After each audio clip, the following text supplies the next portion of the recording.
Happy Saturday and welcome to the Ramashram Satsang Weekend Workshop, where you will learn a modern satsang method for obtaining peace, light, and love in your life. My name is Shivangi and I will be introducing the facilitator for today's event. But first, I'd like to give you a brief overview to this satsang session. If you'll direct your attention to the screen, you'll see that the first element is satsang. Satsang is a scientific method whereby we may obtain peace, light, and love in our lives. It requires no physical skill, spiritual accomplishment, or meditation experience to begin this practice. Satsang consists of two words, Sat and Sang. Sat means positive energy, and Sang means to be with or to be in the presence of. Therefore, the word Satsang means to be in the presence of positive energy. The next element is meditation. Meditation is an important part of Satsang. When we meditate, our consciousness is drawn from worldly objects and directed inward to focus on a single thought. In doing so, our minds become calm and our thoughts become pure, leading us to higher states of consciousness such as enlightenment, peace, light, and love. Inner orientation. There are two types of satsang, inner satsang and outer satsang. An example of outer satsang would be chanting or attending pilgrimages.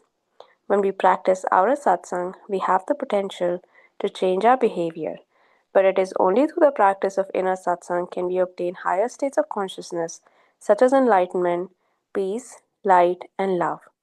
This is the type of satsang we will learn today where we meditate in silence. Group sessions. These weekend workshops are structured for group participation.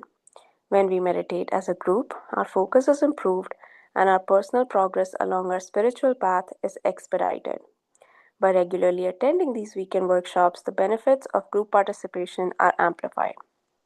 Joy and inner happiness. All beings wish to experience joy. Joy is the eternal longing of the soul. But it is only through the practice of inner satsang can we obtain a joyous state. Each time we practice satsang, our inner happiness gradually increases, ultimately culminating in a state of joy that we experience 24 hours a day, 7 days a week. Next, the agenda for today's session consists of three parts: the informative session, the practice session, and the interactive session. During the informative session, a lecture will be given about a satsang topic, our founder, or some relevant spiritual topic. During the practice session, instructions on how to meditate will be given, followed by a period of practice. During the interactive session, you will have the opportunity to ask questions or there will be a panel discussion. And now, I would like to introduce the facilitator for today's event. He has over 40 years of satsang experience. He is the grandson of Guru Maharaj, the founder of Ramashram Satsang. He was born into a satsang family where he has witnessed his family members obtaining states of enlightenment and live lives of peace, light, and love. At an early age, he began traveling with a mission throughout India, facilitating satsangs. During this time, he witnessed the positive effects that satsang could have on mankind. Upon arriving in the United States, both he and his wife continued to facilitate satsangs for local satsangis. He has led teams of satsang members in translating important satsang literature into English and has worked tirelessly to make satsang more accessible to Western and English speaking audiences.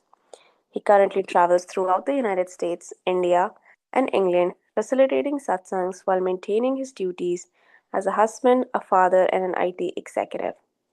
Today, he will teach us a rare and ancient form of satsang as taught by our Guru Maharaj. Please join me in welcoming Mr. Sanjeev Kumar ji and his daughter Parul.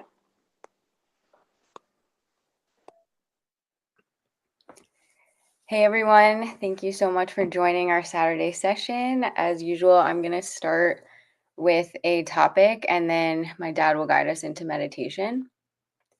So today's topic is something that I was looking through my journal because there's so much going on in the world. So I was just thinking about what to talk about, and I came across this one that I wrote a while back, and I'm not sure if I even spoke about this, but the topic is become strong like a rock. So through our spiritual journeys, we're being taught how to grow our inner strength to the point that we are as unshakable as a rock. And how do we get to that point? So unfortunately, it's not usually through the great and the easy times that we learn how to grow our inner peace or the Shakti within us. It's actually during the times of complete chaos, anger, sadness, and those moments that are so out of our control and feel so impossible to deal with or be free from that we begin to have the opportunity to grow our inner strength and allow the Shakti to rise within, almost like becoming a spiritual warrior who is here to master inner peace.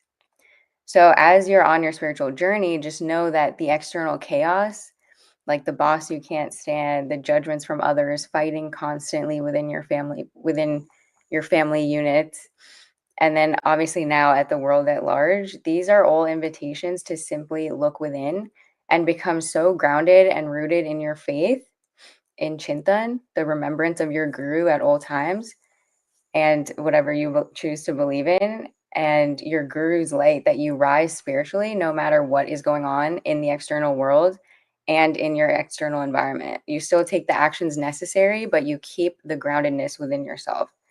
So become so internally strong that nothing and no one can phase you, especially with the divine light and protection of a higher power, your guru, and God by your side. So that's something that I came across last night, and I hope it resonates with you guys. And I'll pass it on to Dad. Wow. I almost have I want to say happy Saturday to everyone. And Parul, uh, I have been spending a lot of time on this topic. Um, I almost felt that you should repeat it. It's so important.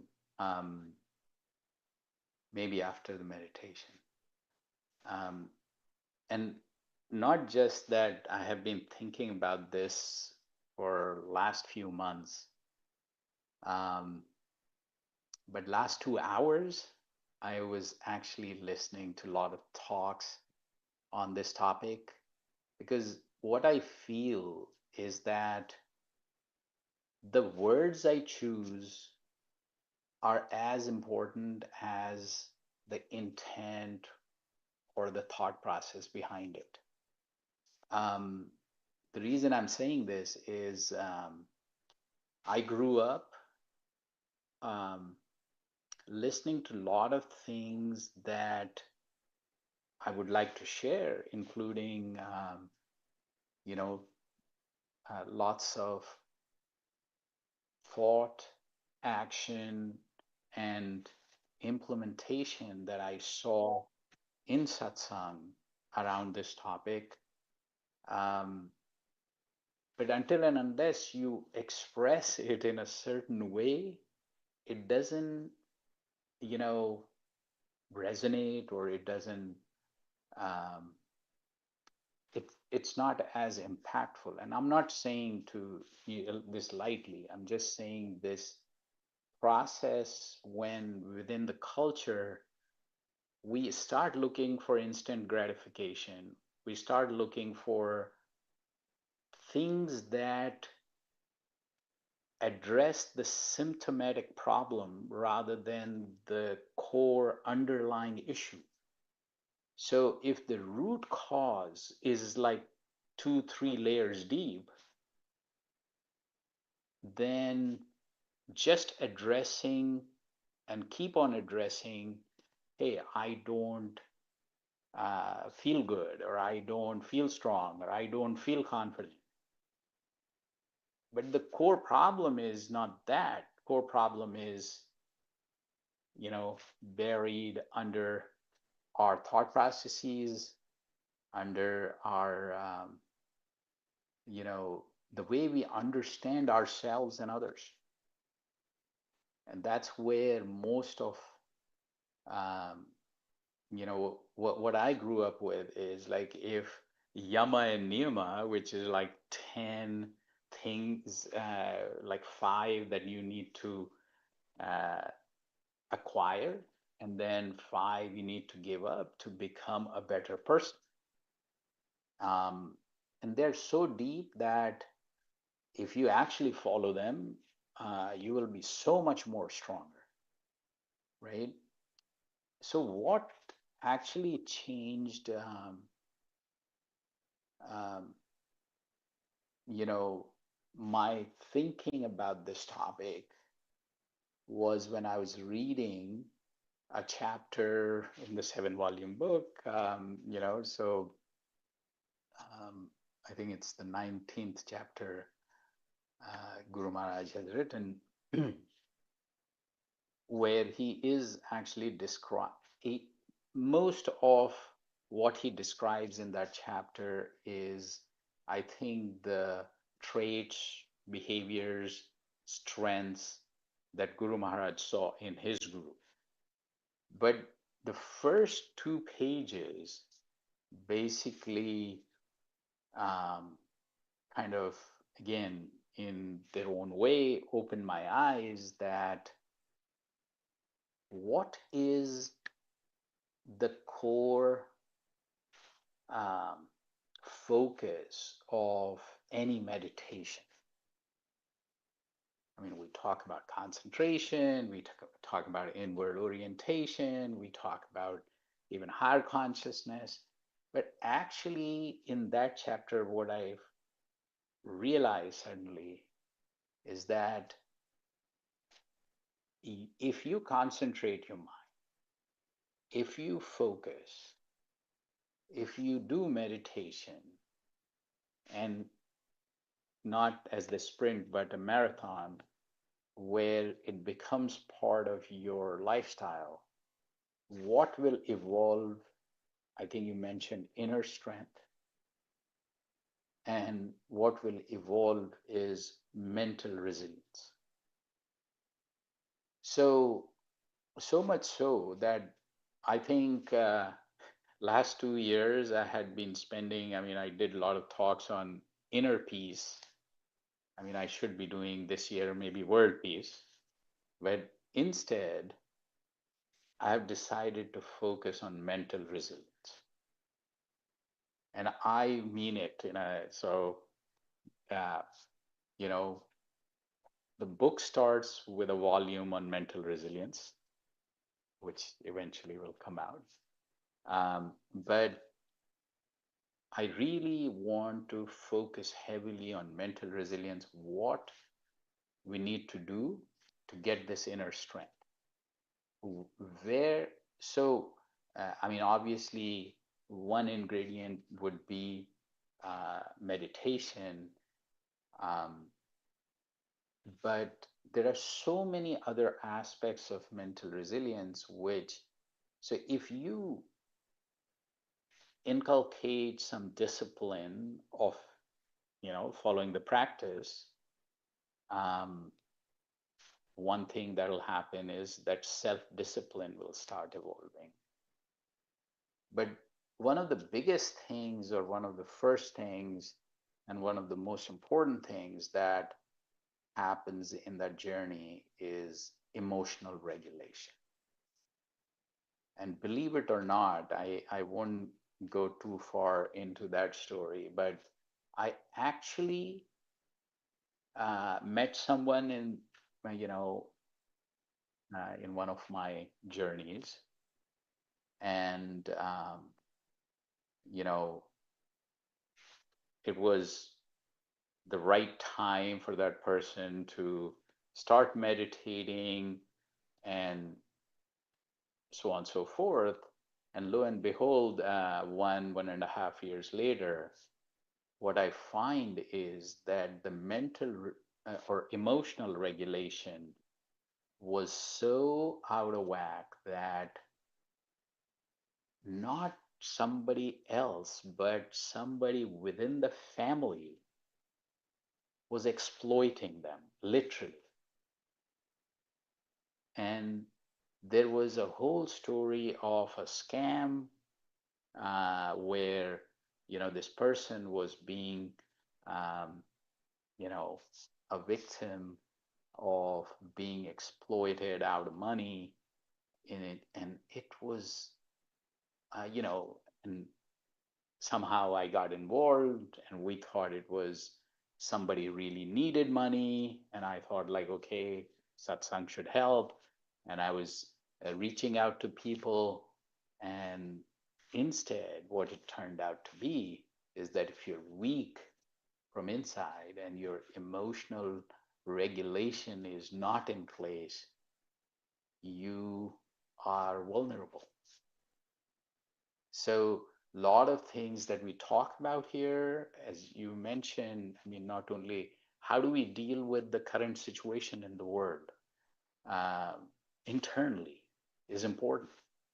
Um, but what is more important is that we learn some of the basics and develop inner strength, develop emotional regulation. And I think resilience, mental resilience is so, I think that should be taught from day one. That should be the foundation stone for your growth. And that's the approach I'm taking now. Um, so, with the book, with new workshops, um, you know, I think rest of the year I'll heavily focus both from the blog perspective, videos, and etc. I think this is so, so, so important for our well-being because I think, again, I heard this in a very different context, in a very different tone, in a very different approach. But basically, if you look at the pyramid, middle is the realm of the mind. Below that is realm of life and realm of world, more physical. And then above that is realm of knowledge and realm of love, more subtle. Um, so you can start bottom up, you can come top down, but Guru Maharaj said start in the realm of mind. So his process, what we do here, what we practice here, starts in the realm of mind. What does that mean? That he starts with mental resilience, build mental resilience first. Then it's a fork, or as you develop mental resilience, part of that inner strength you can turn downwards to improve your physical wellness. So, how do you regulate your nutrition or food if you don't have inner strength? How do you regulate sleep if your mind is not where it needs to be? I see a lot of people um, can't sleep well because again, it's emotional regulation, etc., etc., um, and the whole thinking processes. Um, but if you turn this upwards, uh, then your uh, discernment, your ability to decide, your ability to, um, you know, make right decisions overall. So wisdom starts to evolve. And then with that wisdom, when you apply that, um, you know, uh, it's the realm of love that you start understanding how integral everybody else is to our own wellness. So, so basically, mental resilience is important, as important to be physically well. And then mental resilience, if applied appropriately, you channelize the energies appropriately, you become wiser. So it's, and then you can be more authentic self.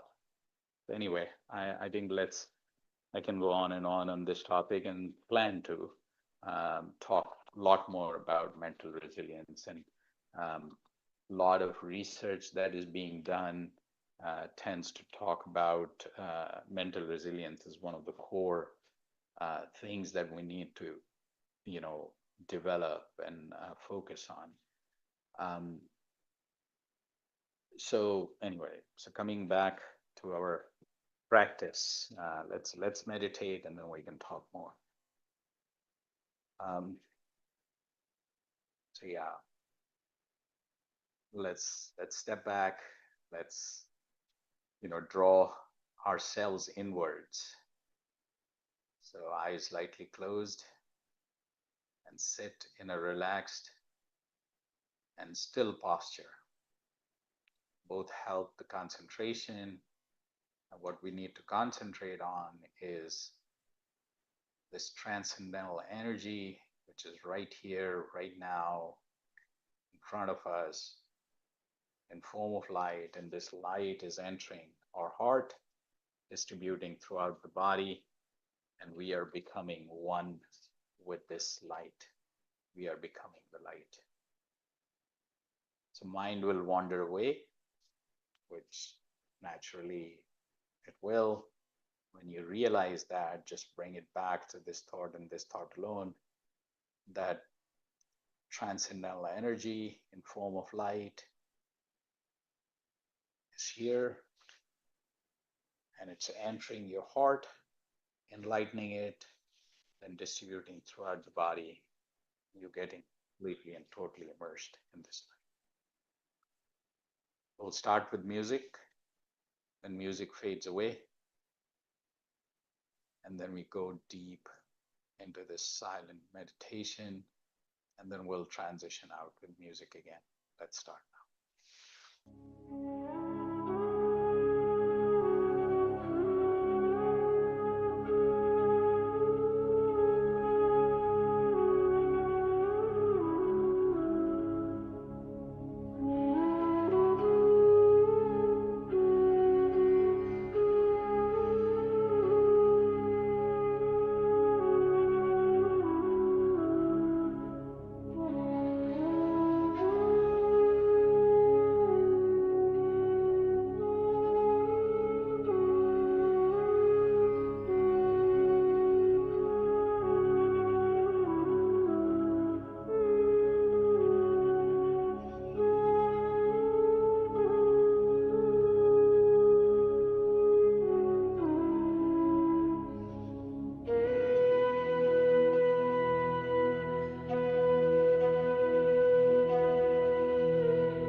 Happy Saturday, everyone.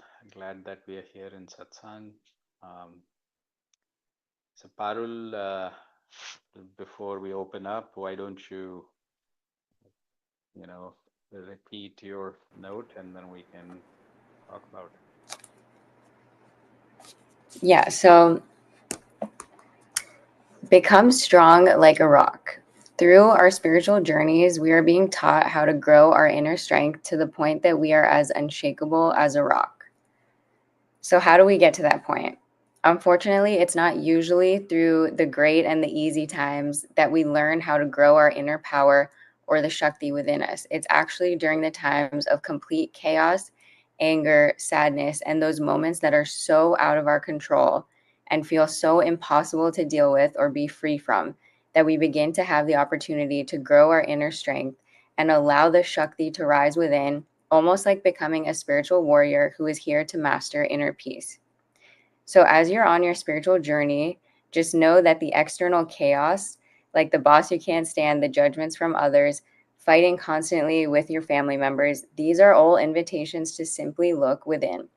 Become so grounded and rooted in your faith, in Chintan, the remembrance of your Guru, God, universe's light, and your Guru's light, that you rise spiritually no matter what environment you're in and no matter what is going on in the external world.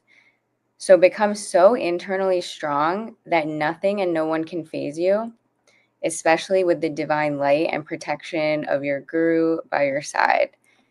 And you can always replace guru with energy, universe, God, the divine. But yeah, it was something that's on my mind because even as people are going to be taking action or hearing these crazy stories, if we are what like my dad said, feel that weakness, then we're going to lose ourselves too. So become strong like a rock.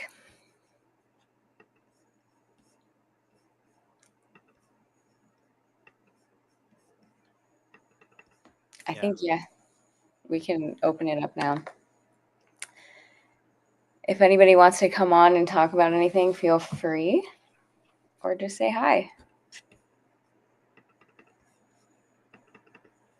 So, the American Psychological Association views resilience not as a trait that people either have or do not have, but as behaviors, thoughts, and actions that can be learned and developed by anyone.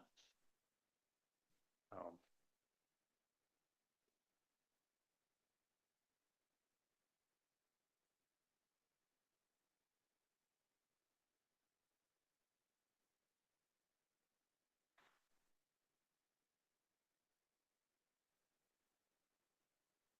so, who are we going to nudge first?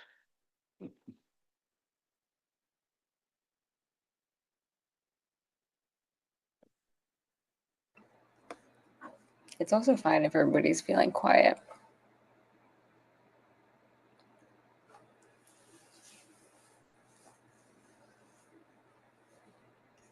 I mean, if you want to drop anything in the chat, you can drop it in the chat. Otherwise, obviously, sorry. Just gonna say hi. No, I think that maybe these messages that you and Sanjeev presented today are just so profound that it's hard to even like comment, because it's at least for me, it hits the core, and I'm still like processing it, but it hits the core. I don't know what else to say except to say thank you, and I wish you could post that diary entry somewhere so that yeah, maybe for the newsletter I can just post it after this. I really would like that. Yeah. Yeah, actually, it's very yeah, it resonated very well with me. And interestingly, I was just thinking about that all morning. Yeah. Well, it's crazy because I was thinking like, oh, I don't have anything to talk about today, and then I went through my journal, and this was like the third entry, so it's from maybe the first couple months of the year. And now I feel like it's way more relevant now. than it was back then. So I'll definitely convert it. Yeah, interestingly, one of the professors from Harvard says, defines resilience as the capacity to not only endure great challenges, but get stronger in the midst of them.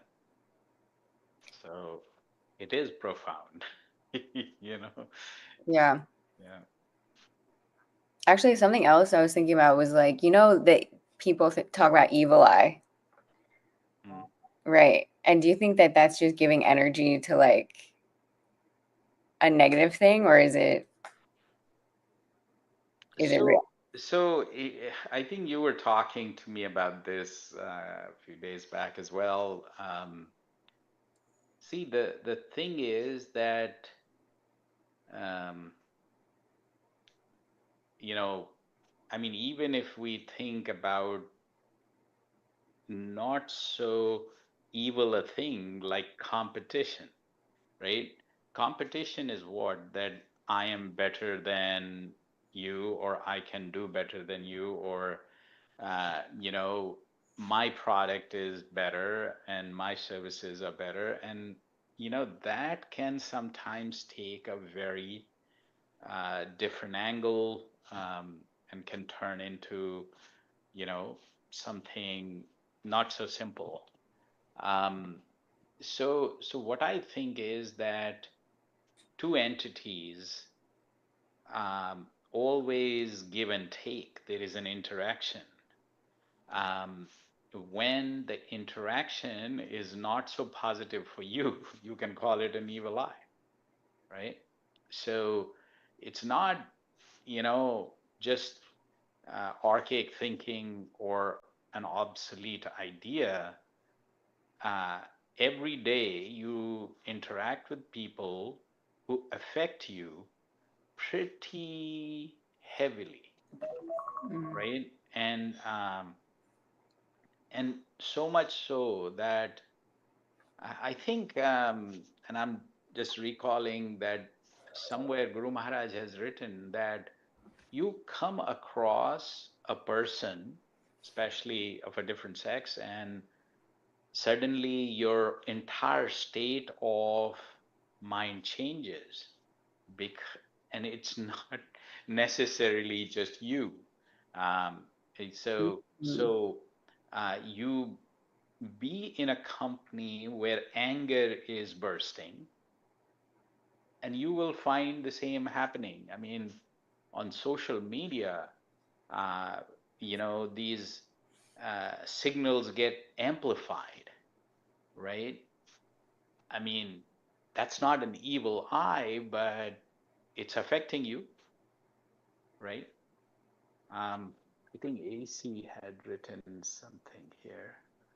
Um,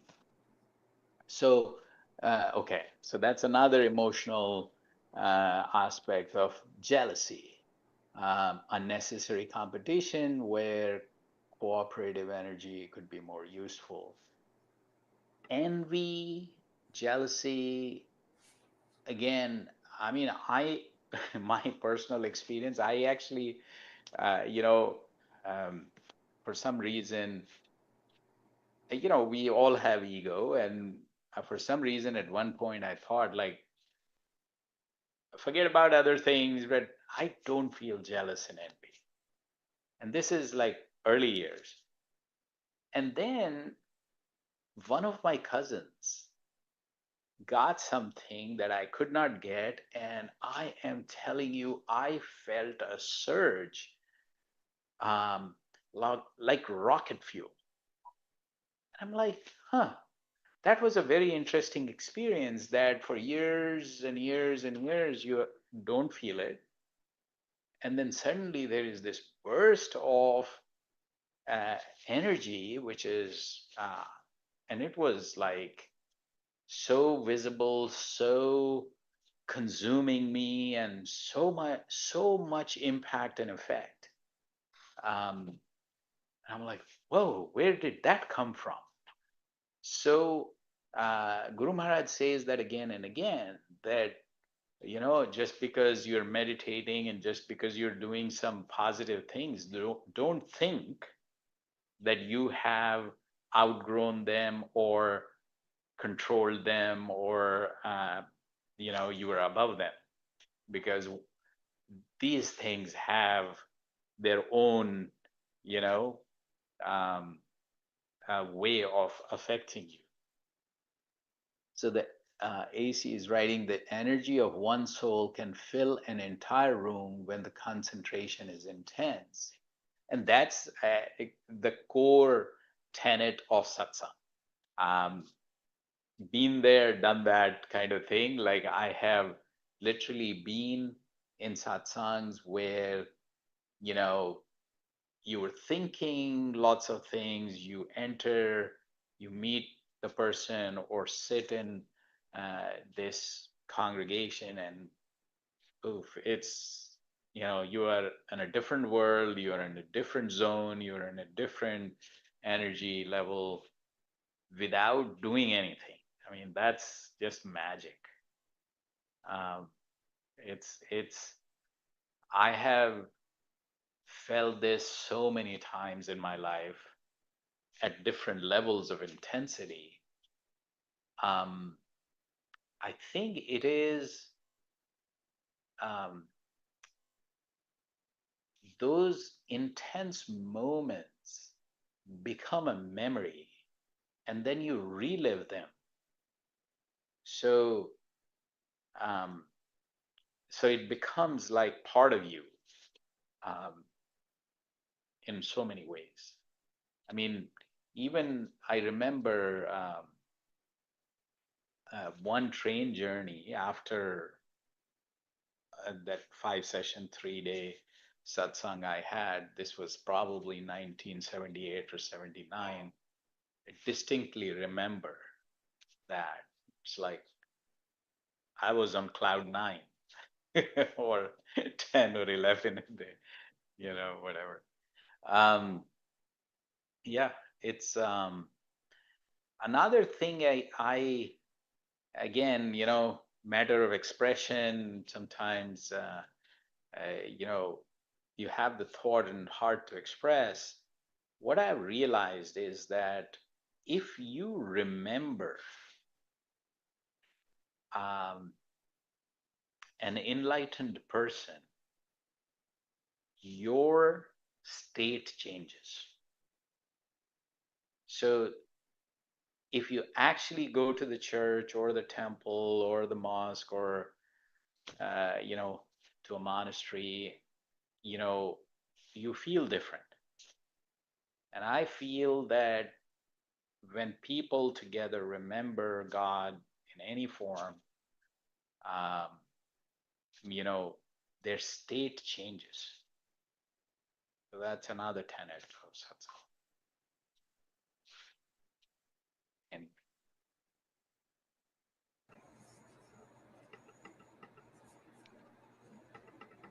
well, what else? So Steve, are the schools done now? I think should be.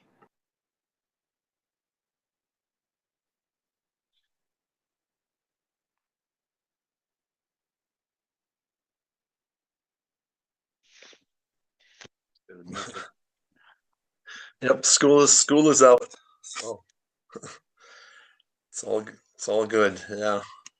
It's been just as busy and chaotic though. Something just replaces something. So That's always there. That's so true. yeah. I No, totally agree. it's been good. I was in Kentucky for about a week and did some hiking and did some kayaking. Um, All right. um, so yeah, I was at the Cumberland State Park in Kentucky, and it's called the Niagara Falls of the South. It's a big 88-foot waterfall, very beautiful. And there was another waterfall that I hiked to. It was about 100 feet or 120 feet or something. It's the tallest one in Kentucky. So it's good just to get out in nature and Yeah. clear my head after a school year and then you come back and the world's going crazy. There's no king's marches, and Yeah. missiles launching back and forth from Yeah. Israel to Iran, and I don't know. It's just a crazy world. But when I was in Kentucky, I went to the Muhammad Ali Center, Mm. and I was just inspired by his spiritual courage. I think everybody remembers him as a boxer, but I think his boxing was just a medium um, for him to try to help humanity. Hmm. There's a quote from the museum. I took a picture of it, and he talked about spirituality. He said, "Spirituality is the yearning for goodness and truth and justice and compassion. It is found in all of us and is a personal expression for many of us to share with family, friends, and community." Talked about how his mother was a Christian and gave him cultivated his spiritual center, but later he converted to Islam. And to him, uh, religions are like water. They can be called ponds or streams or rivers or anything. But at the core, there's only one religion, and that's the religion of love. So I thought that was pretty profound, pretty beautiful. Wow. Yep. I totally agree. Yeah, he is super profound. I remember he converted, and everything he says is really, it's like deep and meaningful, and he's almost like an activist of his own kind. Yeah, like a freedom fighter. Yeah, I think I just thought it was beautiful. Like as a boxer, I think they probably took away the greatest 4 years of his career, but he just stood up for what he believed in. And in the end, I think that overcame all the rest of it. And I think he's that was just a beautiful human story. Mm-hmm. Thanks for sharing that. Yeah.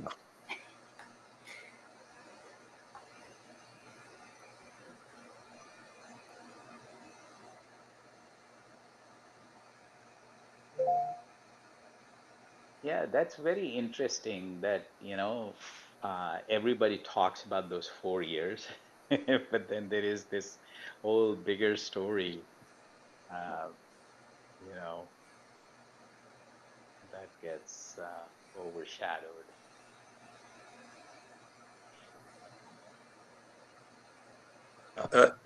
I guess I just say that's what that made me think of in terms of just being a rock, like just being grounded in your deepest convictions and knowing that truth will always win in the end. Just having that courage, that willpower, that confidence. Yeah, 100%. See, I mean, we were discussing the current situation in one of the sessions before as well, and you know, um, I think if we all were more spiritual, if we were more grounded, if we were more resilient ourselves, um,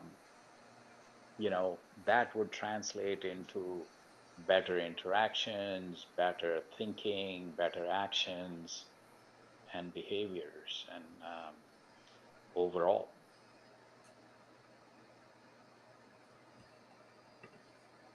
Yeah, even with like the unnecessary competition and everything, like if we could just collaborate instead of fight, or actually in Kabbalah there was this concept that the jealousy of scribes, which is when a spiritual person gets jealous, they realize that they catch it, and then they bless the thing that they were jealous of, and they ask for the clarity and for the strength to go on their own path to receive what they're meant to receive.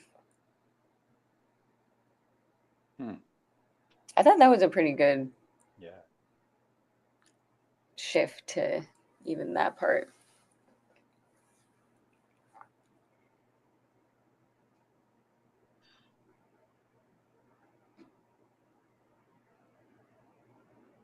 See, in a way, it's just reminding me. It's like some of this is about, how you shift your perspective and how you shift from thinking about yourself to less thinking about yourself, right? It's just that's the turn that we need to make, where we start thinking about others and less about ourselves. That's growth. Yeah, it's a weird thing. I think that's why there's like steps though. Like first emotionally regulate, right? And then work on these things like, oh, I'm feeling jealous today, I'm doing this today. And then it's like when you overcome that, then you're coming into that, okay, what do other people need? How can I affect this space instead of being a part of it? See, interestingly, there was another conversation recently where, a lot of people talk about peace, a lot of people talk about love, a lot of people talk about spirituality. One, actually, from multiple sources, there is a story I'll skip, but, the concept is that, if you, um, talk the talk versus walk the walk, right? You got to first implement it yourself. Then when you say it or express it, it has a lot more influence and a lot more impact. Otherwise, it's empty words. So that is why, it's like some people have so much, such a huge impact. Part of that is if you have implemented it yourself, the depth comes out in the expression. I think that's integrity too, right? Yep. That you're not just saying things just to say it.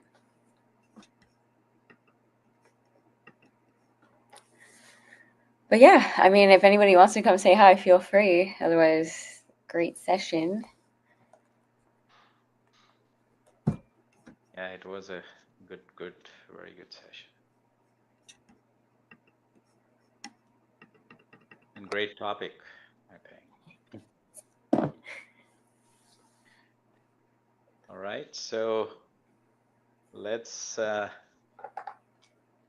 meet soon. Glad that we were here in Satsang. Love, light, and peace be with you. And see you all soon. Bye now. Namaste भैया, namaste Parul. Bye everyone. Namaskar.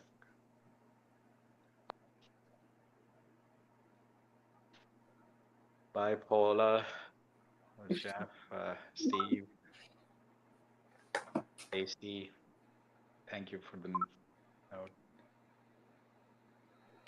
Taru, Arvindji, Bhanu, KP Singh ji, Poonamji, Baji, Ajita. Namaskar, Samini. Pranam Jay ji. Pranam Namaskar. Sadhu. Namaskar.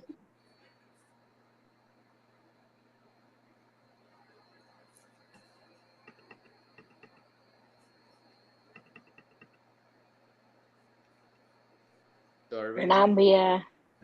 Namaskar, Poonam. Namaskar, Bhanu. Hello, Parul.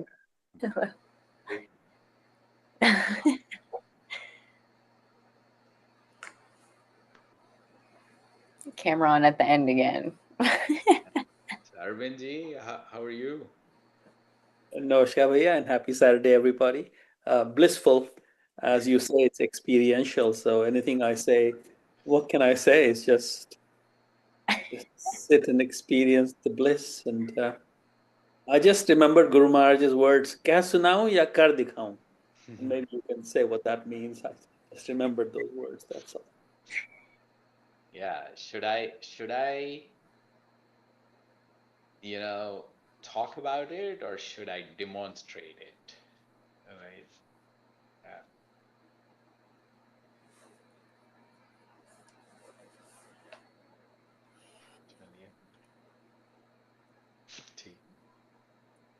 All right. See you all. Bye now.